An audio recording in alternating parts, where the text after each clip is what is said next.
నమస్కారం, నమిత న్యూస్ వార్తలకు స్వాగతం. నా పేరు సుమలత. వార్తల్లో ముందుగా హెడ్లైన్స్.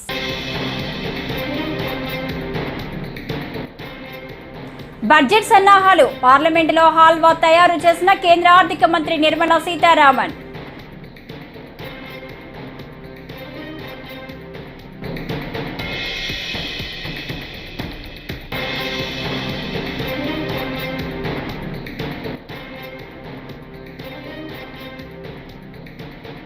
ఇది ఎవరికీ జరగకూడదు. విజయసాయి అంశంపై పేర్ని నాని స్పందన.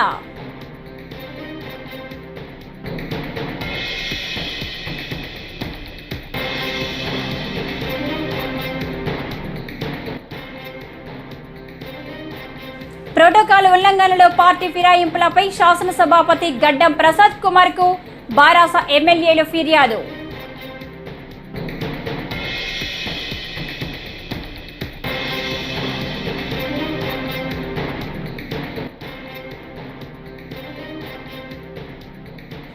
మంత్రి నారా లోకేష్ చొరవతో కువైట్ నుంచి ఏపీకి చేరుకున్న శివ.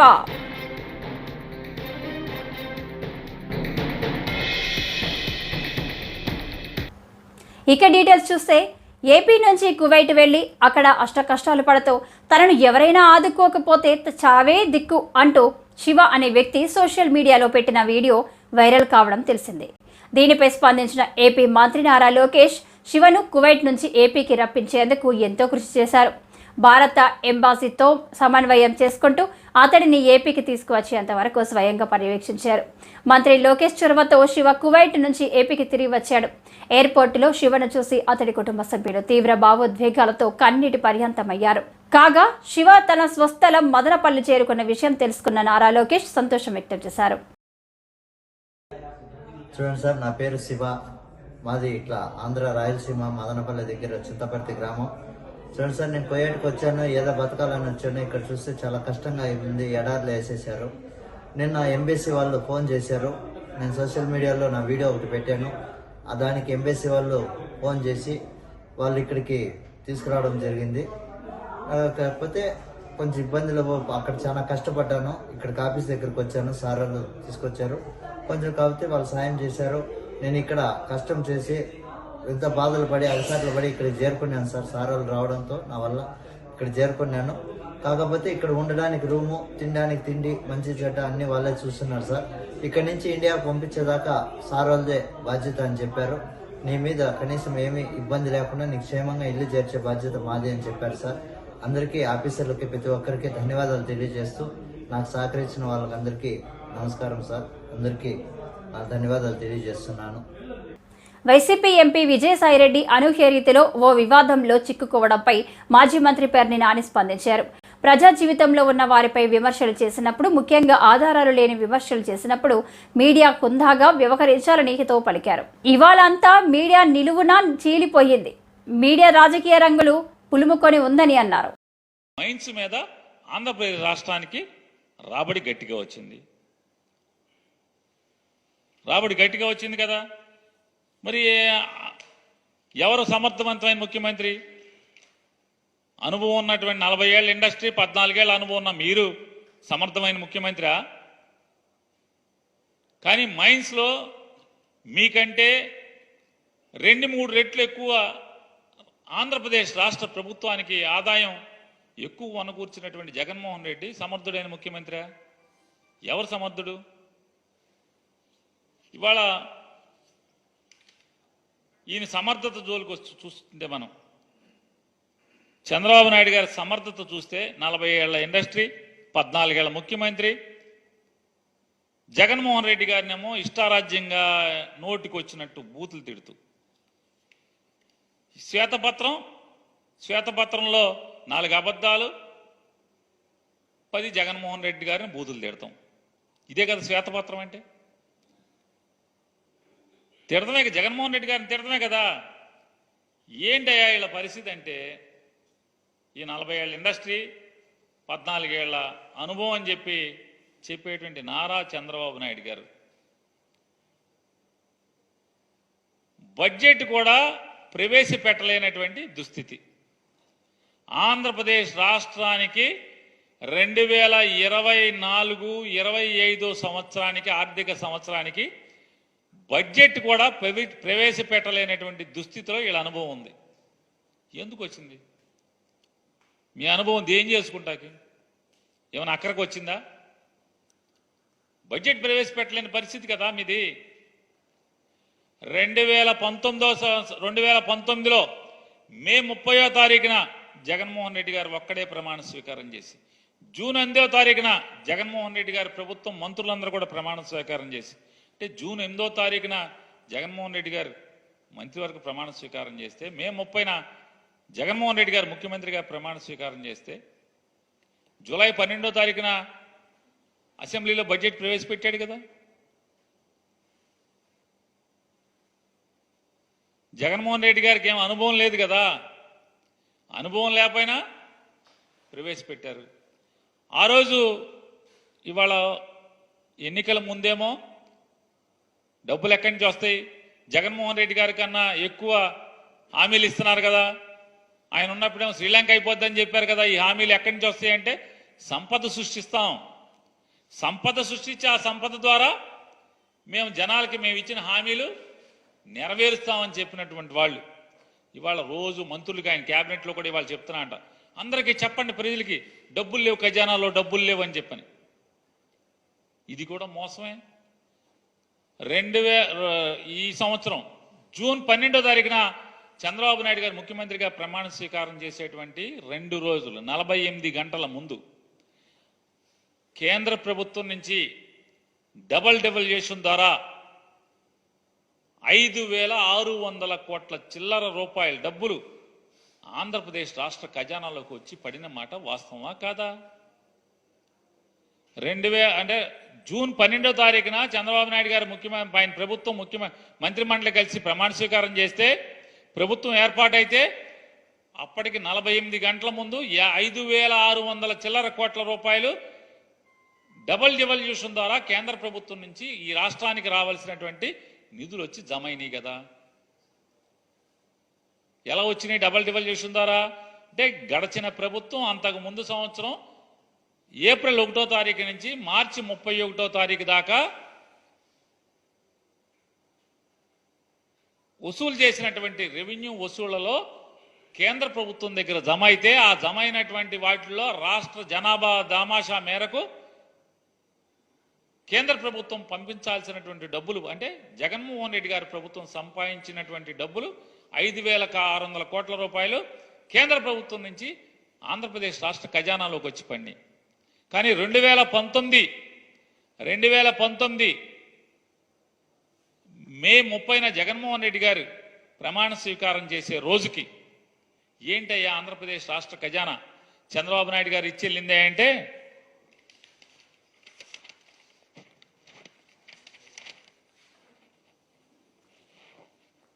ఇది నారా చంద్రబాబు నాయుడు గారు జగన్మోహన్ రెడ్డి గారికి అప్పచెప్పినటువంటి ఖజానా ఆయన ప్రమాణ స్వీకారం చేసే రోజుకి. ఇది ఎవరండి? సాక్షిలో కాదు, ఇది రామోజీరావు గారి పేపర్. ఇది డేట్ కూడా చెప్తాను. గురువారం మే 30, 2019. గురువారం మే 30, 2019 ఈనాడులో వచ్చినటువంటి అచ్చు అయినటువంటి వార్త ఇది. ఖజానాలో ఉన్నవి 100 కోట్లే. ఈ నెల ప్రభుత్వానికి అవసరమైనవి 5,000 కోట్లు. ఓవర్ డ్రాఫ్ట్ సాయంత్రంతో జీతాలు, పెన్షన్లు, సామాజిక పెన్షన్లకు 1,200 కోట్లు అవసరం. ప్రోటోకాల్ ఉల్లంఘనలు, పార్టీ ఫిరాయింపులపై శాసనసభాపతి గడ్డం ప్రసాద్ కుమార్కు బారాస ఎమ్మెల్యేలు ఫిర్యాదు చేశారు. పార్టీ మారిన ఎమ్మెల్యేల సభ్యత్వాలను రద్దు చేయాలని 10 మంది బారాస ఎమ్మెల్యేలు, 6 ఎమ్మెల్సీలు పార్టీ ఫిరాయింపులకు పాల్పడ్డారని సభాపతి దృష్టికి తెచ్చామని కేటీఆర్ అన్నారు. ఫిరాయింపులపై వచ్చిన ఫిర్యాదులపై 3 నెలలుగా చర్యలు తీసుకోవాలని డిమాండ్ చేశారు. ఇదివరకు ఫిర్యాదులు ఇచ్చి 4 నెలలు గడిచినా చర్యలు తీసుకోలేదని మండిపడ్డారు. మా శాసనసభ్యుల బృందం మొత్తం కూడా గౌరవ స్పీకర్ గారిని కలిసి చాలా వివరంగా అన్ని విషయాలు చెప్పాము. ప్రోటోకాల్ ఉల్లంఘనలకు సంబంధించిన విషయము చెప్పాము. దాంతోపాటు కాంగ్రెస్ ప్రభుత్వం వచ్చిన తర్వాత ఇప్పటి వరకు 10 మంది బీఆర్ఎస్ శాసనసభ్యులు, 6 శాసన మండలి సభ్యులు, 1 రాజ్యసభ సభ్యుడు పార్టీ ఫిరాయింపులకు పాల్పడ్డారు. ఈ విషయంలో మీకు ఆల్రెడీ పూర్తి సమాచారము, పూర్తి అవగాహన ఉంటుందనే విశ్వాసం మాకుంది. కానీ కొన్ని విషయాలు మీ దృష్టికి తీసుకొని రావాలి అని చెప్పి స్పీకర్ గారికి చాలా వివరంగా సుప్రీంకోర్టు తీర్పులతో సహా సుప్రీంకోర్టు, హైకోర్టు, భారతదేశం అంతా జరుగుతున్న విషయాలన్నీ కూడా వివరంగా చెప్పాం. స్పీకర్ గారికి ఈరోజు మేము విజ్ఞప్తి చేసింది ఏమంటే, మీరు వెంటనే నిర్ణయం తీసుకోండి. ఇప్పటికే 4 నెలలు దాదాపుగా కావస్తూ ఉంది. మరి 3 నెలల్లో నిర్ణయం తీసుకోవాలని చెప్పి మరి అక్కడ సుప్రీంకోర్టు తీర్పు ఉంది. దయచేసి స్పీకర్ గౌరవాన్ని, శాసనసభ గౌరవాన్ని కాపాడండి. సుప్రీంకోర్టు మీకు డైరెక్షన్ ఇచ్చే పరిస్థితి తెచ్చుకోవద్దు అంటూ కూడా స్పీకర్ గారిని మేము అభ్యర్థించడం జరిగింది. చేతుల్లో రాజ్యాంగం పట్టుకొని పార్లమెంట్లో పోజులు, బయటికి వచ్చి కాంగ్రెస్ కార్యాలయంలో పార్టీ ఫిరాయించిన ఎమ్మెల్యేలకు వారిని వెన్నుతట్టి ప్రోత్సహించే విధంగా రాహుల్ గాంధీ గారు ప్రవర్తిస్తున్నారని చెప్పి కూడా నేను స్పీకర్ గారికి గుర్తు చేయడం జరిగింది. సుప్రీంకోర్టు నిబంధనలు క్లియర్గా ఉన్నాయి. మీకు కాపీ కూడా ఇస్తున్నాం సార్. మిమ్మల్ని కొంతమంది తప్పుదోవ పట్టిస్తున్నారు. ఏమీ కాదని, మీరు ఏ నిర్ణయం తీసుకోకుండా ఇబ్బంది రాదని, మీకే కలంకము రాదని చెప్పి కొంతమంది చెప్తా ఉన్నారు. వారిని స్పీకర్ గారిని మేము అభినందించాం కూడా. మన స్పీకర్ గారు ఒక దగ్గర ఒక యూట్యూబ్ ఛానల్కి ఇచ్చిన ఇంటర్వ్యూలో చాలా స్పష్టంగా చెప్పారు, నేనైతే వ్యక్తిగతంగా పార్టీ ఫిరాయింపులకు నాకు ఇష్టం లేదు, ఒక పార్టీ మీద గెలిచిన వాళ్ళు ఇంకో పార్టీకి పోవడం అనేది అనైతికం అని స్పీకర్ గారు ఏదైతే మాట్లాడారో మేము అభినందించాం. కానీ మాటలతోనే ఆగిపోకుండా మీరు వెంటనే మరి కార్యక్రమం కూడా, కార్యాచరణ కూడా ప్రారంభించి ఈ 10 మందిని కూడా అనర్హులుగా ప్రకటించి ప్రజాక్షేత్రంలో వారి బలాన్ని రుజువు చేసుకునే విధంగా స్పీకర్ గారు నిర్ణయం తీసుకోవాలని చెప్పి కూడా కోరాము. నేను పరిశీలిస్తాను, చట్టబద్ధంగా రాజ్యాంగబద్ధంగా ఏం చేయాల్సి ఉంటుందో తప్పకుండా అన్నీ ఆలోచించి నిర్ణయం తీసుకుంటానని చెప్పి స్పీకర్ గారు చెప్పారు. మాకు స్పీకర్ గారి మీద ఇంకా విశ్వాసం ఉంది. ఒకవేళ వారు ఇంకా నిర్ణయం తీసుకోకపోతే తప్పకుండా సుప్రీంకోర్టుకి పోతాము. ఇవాళ బడేబాయికి చోటాబాయికి పెద్ద తేడా ఏం లేదు. బడేబాయి అక్కడ చేస్తున్న పని ఇక్కడ ఈయన చేస్తున్నాడు చోటాబాయి, ఏం తేడా లేదు. ఆయన తనకుండే అన్ని సంస్థలను వాడుతున్నాడు, బెదిరిస్తున్నాడు రాజకీయ పార్టీలను, వైరపక్షాలను. ఈయన కూడా అదే పని చేస్తూ ఉన్నాడు. మాకు పార్టీ మారిన ఎమ్మెల్యేల మీద సానుభూతి ఉంది. ఎందుకంటే వాళ్ళు రాజకీయంగా ఆత్మహత్య చేసుకున్నారు. వారిని నేను కాపాడలేను, ప్రజలు తప్పకుండా వారిని శిక్షిస్తారు ప్రజాక్షేత్రంలో. అందుకే మేము చెప్పేది, ఇవాళ రాజకీయాల్లో హత్యలు ఉండవు, ఆత్మహత్యలే ఉంటాయనడానికి ఇవే ఒక గొప్ప నిదర్శనం నేను అనుకుంటా ఉన్నా. ఎవరైతే కూలగొడతామని చెప్పారో మొట్టమొదటి పార్టీలో చేరిందే ఆయన. ఇప్పుడు మాకు డౌట్ ఏమొస్తుందంటే, ఏ కడియం శ్రీహరి అయితే చెప్పిండో ఆయన ముందు నుంచే కోవట్టుకున్నాడేమో, ముందు ఆయనతోనే చెప్పించి కథంతా చేస్తున్నాడేమో అని మాకు డౌట్ వస్తుంది. ప్రోటోకాల్ అంశంపై మాజీ మంత్రి బీఆర్ఎస్ ఎమ్మెల్యే సబితా ఇంద్రారెడ్డి, మల్కాజ్గిరి ఎంపీ ఈటెల రాజేందర్పై కాంగ్రెస్ వర్కింగ్ ప్రెసిడెంట్ జగ్గారెడ్డి ఆగ్రహం వ్యక్తం చేశారు. బీఆర్ఎస్ నేతలకు ప్రోటోకాల్పై మాట్లాడే అర్హత లేదన్నారు. సబితకు ఇవ్వాల్సిన గౌరవం ఇచ్చామని, ఆమెకు గౌరవం ఇవ్వకపోతే అడగవచ్చునన్నారు. ఇక ఈటెల రాజేందర్ మల్కాజ్గిరిలో కార్యక్రమానికి వెళ్లకుండా ప్రభుత్వంపై బురద జల్లే కార్యక్రమానికి తెరలేపారన్నారు. ప్రోటోకాల్ లేకుండా కొందరు బతకలేకపోతున్నారని విమర్శించారు. కేటీఆర్ గారు, హరీష్ రావు గారు ప్రోటోకాల్ గురించి కాంగ్రెస్ పార్టీ ప్రభుత్వం మీద, కాంగ్రెస్ పార్టీకి సంబంధించిన మా గవర్నమెంట్ కి సంబంధించిన ముఖ్యమంత్రి రేవంత్ రెడ్డి గారి మీద, అట్లాగే మా క్యాబినెట్ మినిస్టర్స్ మీద కూడా, మా senior leaders and cabinet ministers అందరి మీద కూడా ఈ ప్రోటోకాల్లకు సంబంధించిన మాట్లాడుతున్నారు. ముఖ్యంగా కేటీఆర్ గారు, హరీష్ రావు గారు ఇద్దరు కూడా మాట్లాడుతున్నారు. కాంగ్రెస్ పార్టీ, కాంగ్రెస్ ప్రభుత్వానికి, ఈ కాంగ్రెస్ పార్టీ, కాంగ్రెస్ ప్రభుత్వం పరిపాలన ముందు కేటీఆర్ గారిది, హరీష్ రావు గారిది చాలా చిన్న వయసు. వాళ్ళ అనుభవం చాలా చిన్నది, వాళ్ళ వయసు చాలా చిన్నది. కాంగ్రెస్ యొక్క పనితీరు, కాంగ్రెస్ ప్రభుత్వాల యొక్క పనితీరు, కాంగ్రెస్ పార్టీ ప్రభుత్వ నాయకత్వం యొక్క పనితీరు మీద మీరు చాలా చిన్న పిల్లలుగానే భావిస్తున్నది కాంగ్రెస్ పార్టీ. 10 ఏళ్ళు తెలంగాణ ప్రజలు మీకు అధికారం ఇచ్చిన, ఇంకా మీరు మీ మీకు ఇంకా పరిజ్ఞానము పెంచుకోకపోవడం చాలా బాధ అనిపిస్తున్నది. 10 సంవత్సరాలు ప్రజలు ఇచ్చిన అధికారాన్ని మీరు ఇంకా 10 ఏళ్ళ అధికారంలో ఉన్న బీఆర్ఎస్ కూడా, అధికారంలో ఉన్న బీఆర్ఎస్ ఆ రోజుల, ఆ 10 ఏళ్ల కాలంలో మీరు ఈ ప్రోటోకాల్ సంబంధించిన ఈ రోజు మాట్లాడుతున్నారు. అసలు మీరు ఇంకా 10 ఏళ్ళ అవకాశం ఇచ్చినా మీరు ఈ కూడా సరిగ్గా నేర్చుకోలేకపోయారు. మీకు ఆ ఈ కాడికి రాలేకపోయారు మీరు. నా తజుర్బా కూడా నా అనుభవం కూడా చెప్తాను. నేను అసెంబ్లీ గత సమైక్య రాష్ట్రంలో లోపలికో చట్టసభల్లో వచ్చినప్పుడు కానీ, లేకపోతే నేను బయట ఉండి చట్టసభల్లో రాకముందు ప్రోటోకాల్ పరిస్థితి చెప్తున్నా. ఎవరైనా సరే, ఏ పార్టీ అయినా సరే, చరిత్ర 76 సంవత్సరాల చరిత్రలో ఈ రాష్ట్రాన్ని పరిపాలించింది కాంగ్రెసే. సుదీర్ఘమైన ఇంత పరిపాలించిన కాంగ్రెస్ కి ప్రభుత్వాలకు మీరు పాఠాలు చెప్పే వయసు మీకు లేదు. మీకు ఆ మెచ్యూరిటీ రాలే. ఆ మెచ్యూరిటీ మీరు తెచ్చుకోలే. ఎవరు? కేసీఆర్ గారితో మొదలు పెడితే ఈ మధ్యలో మాట్లాడుతున్న కేటీఆర్ గారు, హరీష్ రావు గారు.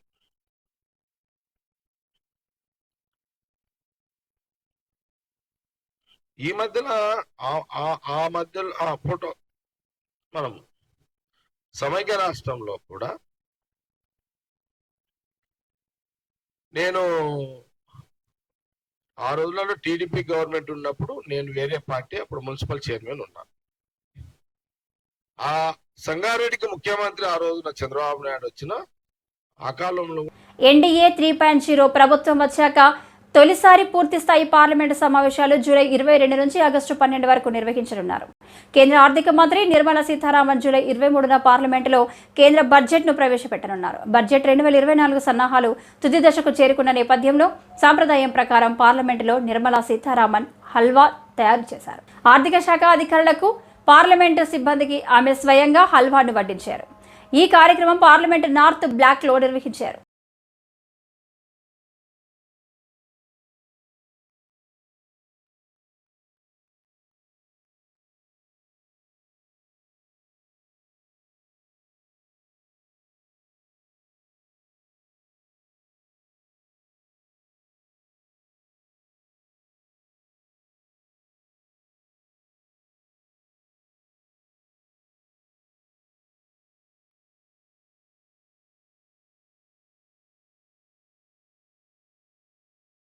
రాజ్యసభ సభ్యులు విజయసాయిరెడ్డి జర్నలిస్టుల పట్ల చేసిన అనుచిత వ్యాఖ్యలను నిరసిస్తూ జిల్లా ఉపాధ్యక్షుడు చాంద్ పాషా, జిల్లా సహాయ కార్యదర్శి హనుమేష్ ఆదేశాల మేరకు బుధవారం మంత్రాలయంలోని రాఘవేంద్ర సర్కిల్లో ఏపీ యూడబ్ల్యూజే తాలూకా అధ్యక్షులు జయరాజు ఆధ్వర్యంలో జర్నలిస్టులు ధర్నా నిర్వహించారు. ఎంపీ విజయసాయిరెడ్డికి వ్యతిరేకంగా నినాదాలు చేశారు. అనంతరం మహాత్మా గాంధీ విగ్రహానికి వినతి పత్రం అందజేశారు.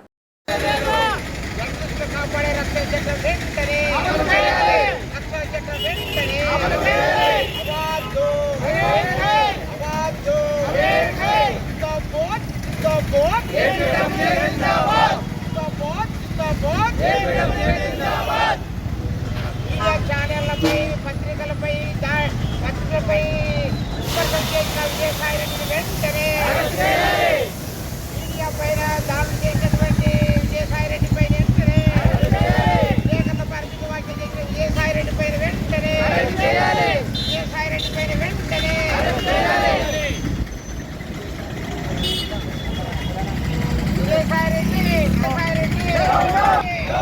ఆదోని మండల ఇస్వి గ్రామానికి వెళ్లే దారిలో దాడులు నిర్వహించి అక్రమంగా తరలిస్తున్న మద్యాన్ని స్వాధీనం చేసుకున్నట్లు డీఎస్పీ శివ్ నారాయణ్ శర్మ మంగళవారం విలేకరులకు తెలిపారు.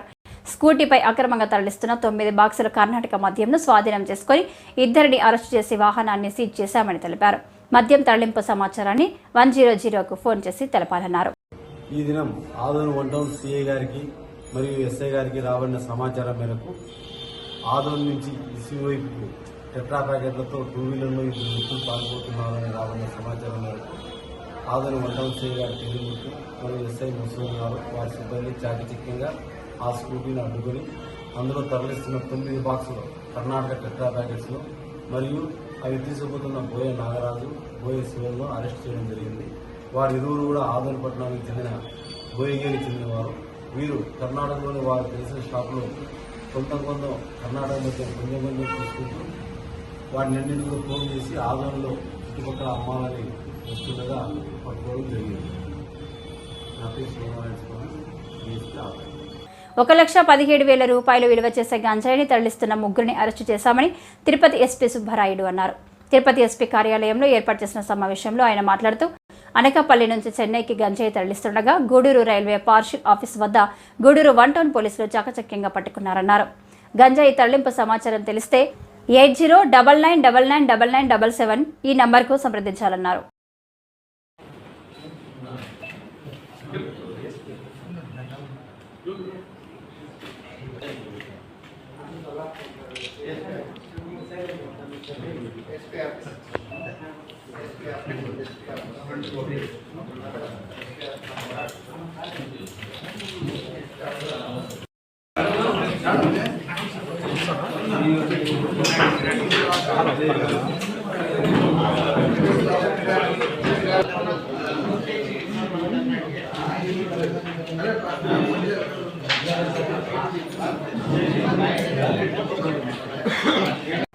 (2013) అప్పటి ఉమ్మడి ఏపీ రాష్ట్ర గవర్నర్ కేఆర్ నరసింహన్ జారీ చేసిన ఆర్డినెన్స్ ప్రకారం కాకినాడ అర్బన్ గ్రామాల విలీనం అంశాన్ని చేపట్టాలని అఖిలపక్షం నాయకులు డిమాండ్ చేశారు. బుధవారం వాకలపూడిలో మాజీ సర్పంచ్ గింజల శ్రీనివాసరావు అధ్యక్షతన అఖిలపక్ష సమావేశం నిర్వహించారు. ఈ సమావేశంలో పంచాయతీ సభ్యులు, ఎంపీటీసీలు, ఎంపీపీ, వివిధ రాజకీయ పార్టీలకు చెందిన నాయకులు పాల్గొన్నారు. 16,000 జనాభా ఉన్నటువంటి వాకలపూడి గ్రామం 13 సంవత్సరాలుగా అటు పంచాయతీ ఎన్నికలు లేకుండా ఇటు కార్పొరేషన్లో కలవకుండా గవర్నర్ ఆర్డినెన్స్ ఇచ్చినా సరే కూడా దీన్ని ప్రతిబంధకాలతో టెక్నికల్ ప్రాబ్లమ్స్ ఇప్పటి వరకు నిలిపివేశారు. ఇక మీదట ఈ ప్రభుత్వం పెద్దలు దయచేసి వీటిని పంచాయతీలకు వెనక్కి తీసుకెళ్తారా లేదా కార్పొరేషన్లో కలుపుతారా? వీటన్నిటికీ కూడా అభివృద్ధి చేసేటువంటి ప్రక్రియలో మీరు చర్యలు తీసుకోవాలని పౌర సంక్షేమ సంఘం కోరుతూ ఆ మేరకు పిలుపు ద్వారాగా తోరంగి, ఇంద్రపాలెం, వలసపాకల గ్రామాల్లో పౌర సమావేశాలు నిర్వహించి ఈ రోజున వాకలపూడిలో పెద్దలు గింజాల శ్రీనివాసరావు గారు, ఇక్కడ ఉన్నటువంటి పంచాయతీ పౌర పెద్దలందరితోటి కూడా స్థానిక ప్రముఖులతోటి ఇక్కడ సమీక్షా సమావేశం నిర్వహించి తద్వారాగా ఇందులో ఉన్నటువంటి లీగల్గా ఉన్నటువంటి విషయాలు ఏమున్నాయి, ప్రభుత్వ పరంగా ఉన్న విషయాలు ఏమున్నాయి, ప్రతిబంధకాలు ఏంటి అనేటువంటి కూలంకషంగా 1.5 గంటల పాటు సుదీర్ఘంగా చర్చించడం జరిగింది. తదుపరి ఈ గ్రామాలన్నీ సమావేశాలు పూర్తయిన తర్వాత అర్బన్ గ్రామాల విలీన సాధన సమితి ఏర్పాటు ద్వారాగా అదేవిధంగా 8 గ్రామాల నుంచి కూడా పౌర సర్పంచులు కానీ పౌర మెంబర్లు కానీ వీళ్ళందరితో కూడా సమీకృతమయ్యి ఒక ఐక్య కార్యాచరణగా ముఖ్యమంత్రి గారి దగ్గరికి, అదేవిధంగా డిప్యూటీ ముఖ్యమంత్రి గారి దగ్గరికి, ఎమ్మెల్యే గారి దగ్గరికి, ఎంపీ గారి దగ్గరికి, అందరి దగ్గరికి వెళ్ళి ఐక్య కార్యాచరణతో ఇది ఫలప్రదం చేయాలని, అదేవిధంగా రాజమండ్రిని గ్రేటర్ రాజమహేంద్రవరంగా మరి గవర్నర్ ఆర్డినెన్స్ ఇచ్చారు కాబట్టి కాకినాడను కూడా అదేవిధంగా చేసి భవిష్యత్తులో 38 గ్రామాలతో దీన్ని గ్రేటర్ కాకినాడగా జిల్లా కేంద్రంలో ఏర్పాటు చేయాలని పౌర సంక్షేమ సంఘం కోరుతోంది. జిల్లా వ్యాప్తంగా ప్రజలకు అవసరమైన పారదర్శకమైన పోలీస్ సేవలు అందిస్తామని తూర్పు గోదావరి జిల్లా ఎస్పీ నరసింహ కిషోర్ పేర్కొన్నారు. బుధవారం రాజమండ్రి తూర్పు గోదావరి జిల్లా ఎస్పీ కార్యాలయంలో జిల్లా ఎస్పీగా బాధ్యతలు స్వీకరించారు. బాధ్యతలు స్వీకరించేందుకు రాజమండ్రి విచ్చేసిన నరసింహ కిషోర్కు పోలీసు అధికారులు, సిబ్బంది ఘన స్వాగతం పలికారు. పదవీ ప్రమాణ స్వీకారం అనంతరం నూతన ఎస్పీ విలేకరుల సమావేశం నిర్వహించారు. రాజమహేంద్రవరంలో ఖచ్చితంగా మంచి policing, clean policing, transparent policing ఇచ్చేటటువంటి ప్రయత్నం అయితే గట్టిగా చేయగలుగుతాం. అలాగే మీ నుంచి కూడా I'm expecting lot of support because media is the ice and years of everybody. కాబట్టి మీరు మాకు ఎక్కడెక్కడైనా మేము కూడా మానవ మాత్రమే కాబట్టి తప్పులు చేసే అవకాశం ఉంటుంది. కాబట్టి ఎక్కడైనా కింద స్థాయి అధికారులు కానీ లేకపోతే కానిస్టేబుల్స్ కానీ పైన ఉన్న ఆఫీసర్స్ కానీ లేకపోతే నేను కానీ ఎక్కడైనా తప్పులు జరుగుతూ ఉంటే ఖచ్చితంగా ముందు మా దృష్టికి తీసుకురండి. సర్టెన్లీ దాన్ని కరెక్ట్ చేసి ముందుకు పోయేటటువంటి ప్రయత్నం చేస్తాం. అలాగే ప్రభుత్వానికి సంబంధించిన ప్రయారిటీస్ అయితే ఏవైతే ఉన్నాయో, ఏదైతే మహిళా రక్షణ ఉంది, అలాగే డ్రగ్స్ గాంజాని రూపుమాపడం, అలాగే ఏదైతే మీ దగ్గర అయితే బ్లేడ్ బ్యాచ్ ఏదో అంటున్నారు ఇక్కడ, సో వాటన్నిటిని కూడా ఖచ్చితంగా నియంత్రిస్తాం. నర్సీపట్నం న్యాయస్థానం సముదాయం ఆవరణలో మంగళవారం రోడ్డు ప్రమాదాలపై అవగాహన కార్యక్రమం నిర్వహించారు. అతివేగం ప్రమాదకరమని జూనియర్ సివిల్ జడ్జి మధుసూదన్ రావు అన్నారు.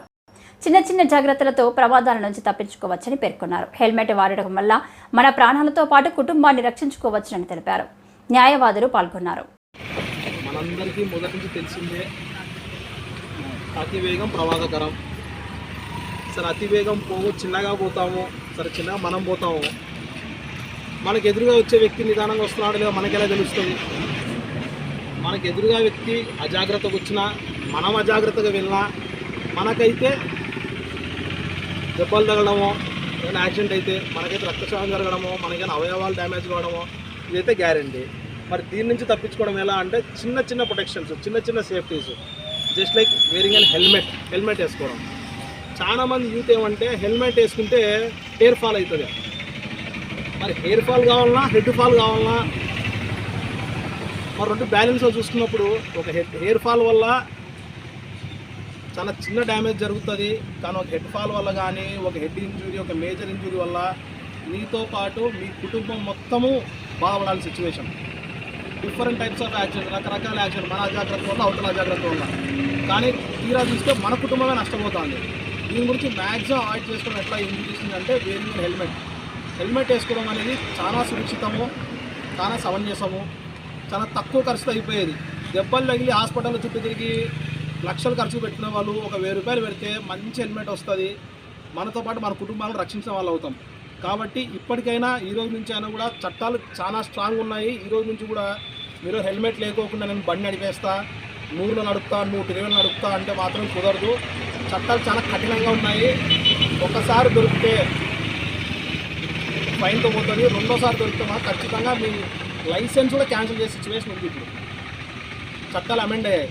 కాబట్టి ఇక్కడికి వచ్చిన మీరే కాకోకుండా ఇది విన్న మీరు మీ ఫ్రెండ్స్కి, మీ బంధువులకి, చుట్టుపక్కల వాళ్ళకు కూడా హెల్మెట్ అనేది ఎంత అవసరమో, దానివల్ల లాభం ఎంత, అది లేకపోతే నష్టం ఎంత అని మీరు కూడా చెప్పాలని కోరుకుంటూ ఈ విషయం మీరంతా గ్రహించాలని ఆశిస్తున్నాను. ఈ వార్తలు ఇంతటితో సమాప్తం. నమస్కారం.